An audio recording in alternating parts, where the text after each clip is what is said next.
Overall, we constantly face generalised accusations that we can't be trusted and that we aren't a reasonable international actor.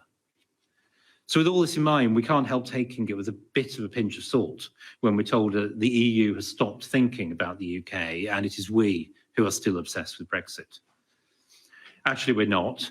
There is no electoral dividend in endlessly talking about Brexit, quite the reverse. That's why the Prime Minister barely mentioned it in his party conference speech last week.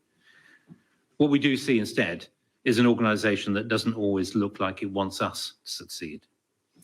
We didn't want it to be like this. We just want friendly relations, free trade, and the chance to do things our own way, all within the framework of a meaningful and robust Western alliance. With this in mind, I do urge the EU to look at the image that's being presented to us. If there is a trust problem, as we're constantly told there is, it's not the responsibility of only one party. At some point, we must both try to raise our eyes to the horizon, look at the possibilities for better relations, and try to help each other solve problems, not create them. Which brings me to my fifth and final point, and the biggest current problem between us. The Northern Ireland Protocol is the biggest source of mistrust between us, and for all kinds of reasons, we need to fix this problem. I recognise that's not easy. The history here does matter. I do understand why the EU finds it difficult to come back to an agreement that was reached only 2 years ago, though obviously that in itself is far from unusual in international relations. Equally, there's a widespread feeling in the UK that the EU did try to use Northern Ireland to encourage UK political forces to reverse the referendum result, or at least to keep us closely aligned with the EU. And moreover, that the protocol represents a moment of EU overreach when the UK's negotiating hand was tied, and therefore cannot reasonably last in its current form. Whether or not you agree with either of those analyses, the facts on the ground are what matter above all. Maybe there was a world in which the protocol could have worked, more sensitively implemented. But the world has now moved on and we now face a very serious situation. The protocol is not working. It's completely lost consent in one community in Northern Ireland. It's not doing the thing it was set up to do, protect the Belfast Good Friday Agreement. In fact, doing the opposite. It has to change. No one here is expert in Northern Ireland, and we're not asking you to be. We're asking you, the EU, to work with us to help us manage the delicate balance in the Belfast Agreement and not to disrupt it, to help us reflect the concerns of everyone in Northern Ireland from all sides of the political spectrum and to make sure the peace process is not undermined.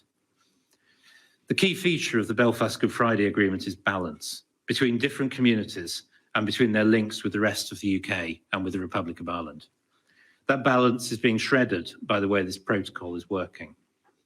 The fundamental difficulty is that we're being asked to run a full-scale external boundary of the EU through the centre of our country, to apply EU law without consent in one part of it, and to have any dispute arising from these arrangements settled ultimately in the court of one of the parties. The way this is happening is disrupting ordinary lives, damaging large and small businesses, and causing serious turbulence to the institutions within Northern Ireland. I remind you of Burke's words I quoted at the beginning, and I quote again, "Politics should be adjusted not to human reasonings, but to human nature. People must be governed in a manner agreeable to their temper and disposition." That is why we need to move on from this once and for all, and that simply won't happen without significant change to the existing arrangements. We put forward proposals to fix things in July. They are less than many in Northern Ireland would like to see. They don't sweep away the protocol, they work with the grain of it. They don't require infrastructural checks at the international border between Northern Ireland and Ireland. No one wants this, and we've always opposed it. They keep Irish Sea trade arrangements for goods going into Ireland, and we accept a responsibility to implement EU rules for those goods. They would allow UK and EU standard goods to circulate in Northern Ireland. They protect the EU's single market. But crucially, they would allow goods also to circulate virtually freely between Northern Ireland and the rest of the UK, something that every other country in the world takes for granted. We're now heading into a crucial few weeks. We await the proposals that are coming tomorrow from Maros Šefčovič and the Commission in response to our ideas.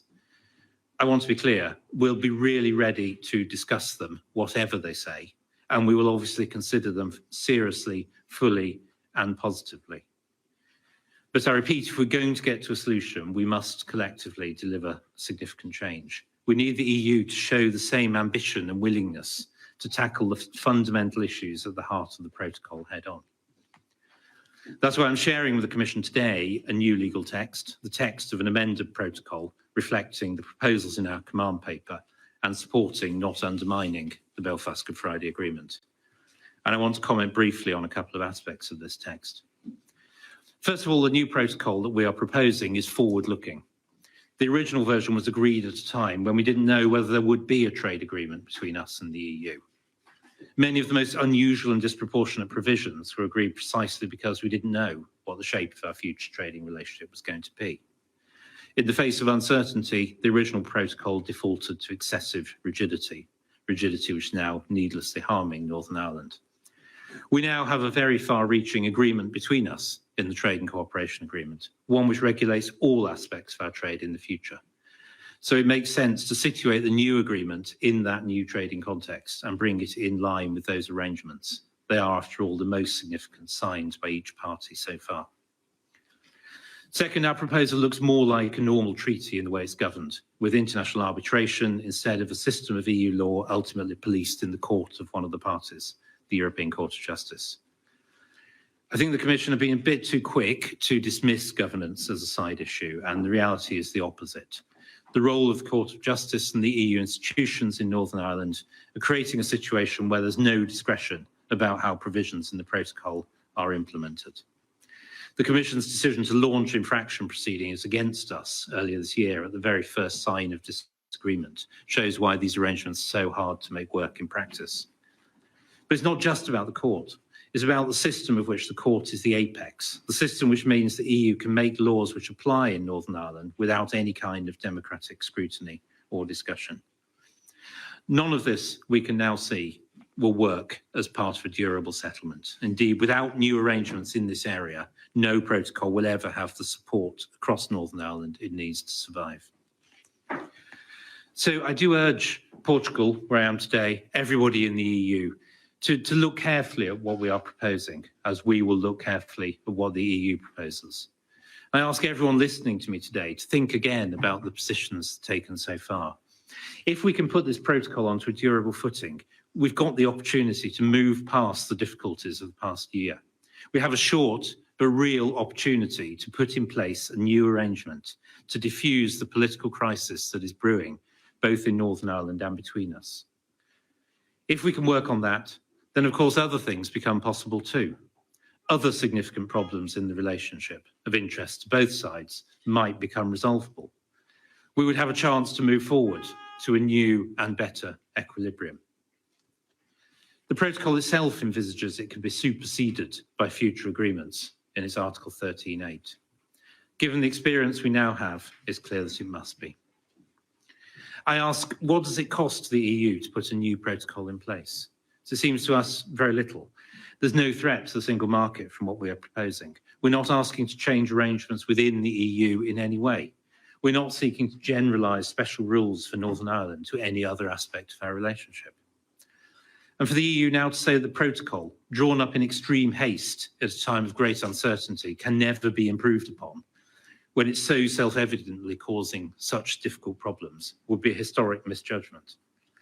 It will be to prioritise EU internal processes over relieving turbulence in Northern Ireland, to suggest that societal disruption and trade distortion can be disregarded, perhaps even that they are an acceptable price for Northern Ireland to pay to demonstrate that, quote, Brexit has not worked.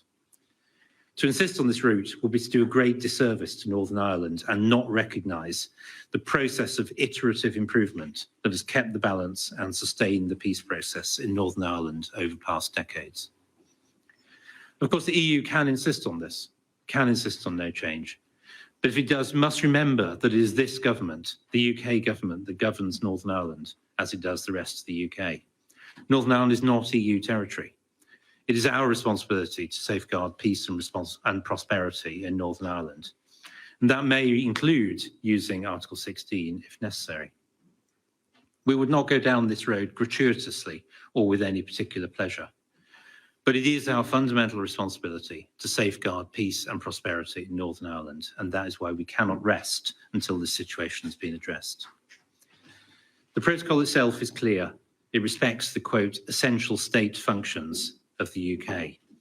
It does not create some kind of co-dominion or co-responsibility with the EU in Northern Ireland. It doesn't allow the EU to develop its own aspirations for Northern Ireland as if it were a member state. For example, to decide that it is in Northern Ireland's own interests to stay subject to the rules of the single market for goods, whatever the UK government may think. In short, the protocol is there to support the peace process. It's there to support the basis, the Belfast Good Friday Agreement. The Article 16 safeguards are there to deal with the situation if the protocol ceases to provide that support, and we will always act with that in mind. So I repeat to conclude, let us be ambitious. Let's see if we can find a better way forward. Let's agree arrangements which we will both implement and which can, in fact, be implemented because they command acceptance and respect across Northern Ireland. In short, let's try and get back to normal. With some effort of will, we could still, despite all the problems, be in a position where the poison is drawn from this issue entirely, and it is removed from the diplomatic top table once and for all. And I personally would certainly be happy, if I could, to come here next year and talk about a new age of cooperation in which the word protocol never appears. Let me return one last time to Burke's pamphlet. He's describing the British government's position at a previous time of deep division in British politics. In fact, it was over policy on America. But his words have resonance to all of us today. And I quote, "A diversity of opinion upon almost every principle of politics had indeed drawn a strong line of separation between them and some others. However, they were desirous not to extend it by unnecessary bitterness. They wished to prevent a difference of opinion from festering into rancorous and incurable hostility. Accordingly, they endeavoured that all past controversies should be forgotten." I think we should act in that spirit. The Western Alliance has got too many global challenges to spend time on internal disputes. We all face the same problems. We all need to stick together if we are to keep counting for something in the rest of the world and making a difference. That is what we will work for. That's what this government will work for. And we hope it can be a genuinely common effort. Thank you very much.